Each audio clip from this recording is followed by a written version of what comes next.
के कारही के ले जाला सोया चश्मा वाला दिलावा के कारही के ले जाला सोया चश्मा वाला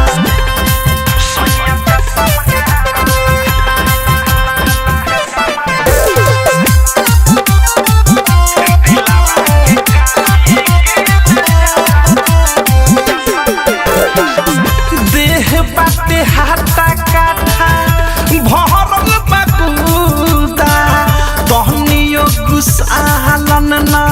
बरन बरी सुधा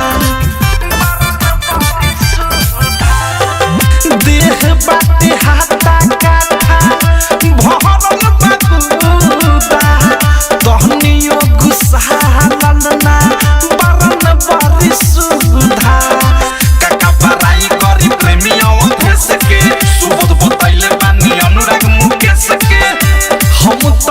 पहिले बानी सुनील मुकेश के राइटर थारू झारेले रोजे दिन भर में दो बेर नहाला सोया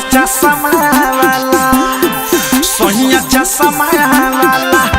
दिलावा के कारही के ले जाला सोया चश्मा वाला दिलावा के कारही के ले जाला सोया चश्मा वाला पाना ही मोछिया पारे नी मोछिया किसे अपना लिया धक्काला सोया चश्मा वाला दिलावा के कारही के ले जाला सोया चश्मा वाला दिलावा के कारही के ले जाला सोया चश्मा वाला। RCM Recording Studio, Delhi।